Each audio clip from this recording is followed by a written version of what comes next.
I think we need to sort of posit a certain fact of life or facts of life in order to answer that question, or at least for me to answer that question, which is that, and this comes as no surprise to most people who are watching this video, I would suspect, is that chaos and disruption is kind of a defining element of what it means to go to work every day. It's just the nature of the beast. You know, if you're in higher education, was it something like 50% of liberal arts colleges are going to be closed in the next 15 years because of redundancy and infrastructural costs and, you know, et cetera, online training. You know, we were talking earlier about this report where, you know, 47% of the jobs that are presently done in the United States are going to be eliminated in the next 15 years. 47%. And if you're in a job right now, you'll notice that the demands are changing all the time. And, you know, the tools that you're being asked to use are changing all the time, whether it's in pharmaceutical research, whether it's in legal demands. Yeah, we go on and on and on. So this level of disruption and chaos is here to stay, and to a great degree, it's healthy. It's not as if it's how would you say inadvertently harmful. Or kind of malicious. It's the nature of change in a modern technological society. Now, the issue then is, well, what does it mean to thrive in that environment? Not just survive, but thrive, right?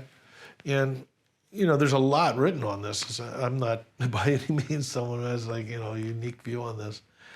But what I think is, at least in the little narrow area that I work, is I think what's fascinating about what's required to thrive in that are not so much mastery of technical skills. You know, the impression that I'm getting from what I'm seeing and what I'm studying is that to be smart going forward is the easy part. The hard part is being wise. The ability to, you know, do a financial trade, you know, already we have programmed trade, you know, computers doing it for us. What's really needed is someone who's able to understand and appreciate markets, to be able to build networks of influence and maintain trustful relationships with people. You know, so essentially what is, I think, beginning to become apparent is that the skills and competencies we need for the future are fundamentally social intelligence skills. And whether it's the ability to be self-aware and regulate your emotions, to be able to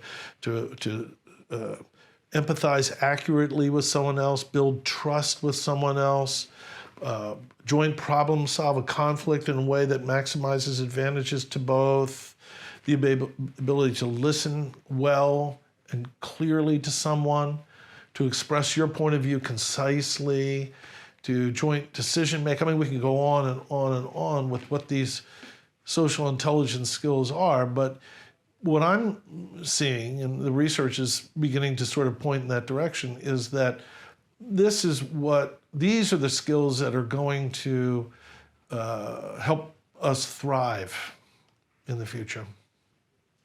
But the beautiful irony of that, which is kind of where the little narrow area that I come in, is that these qualities of the mind are unleashed by the sitting meditation.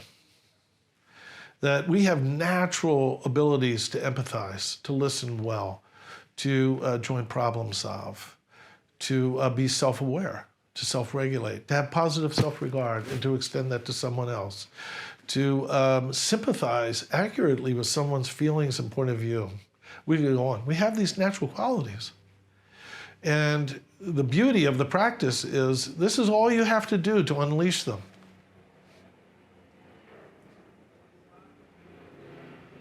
That's it. That's it. If you know how to do this, well, you will naturally begin to express these qualities of the mind.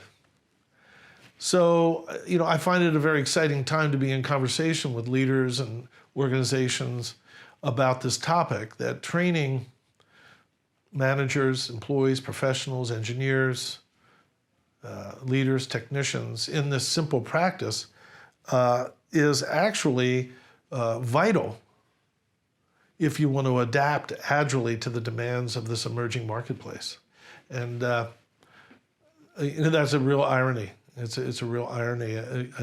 One would never imagine that when this practice was developed in India and the caves in Tibet, that we would be having this conversation right now.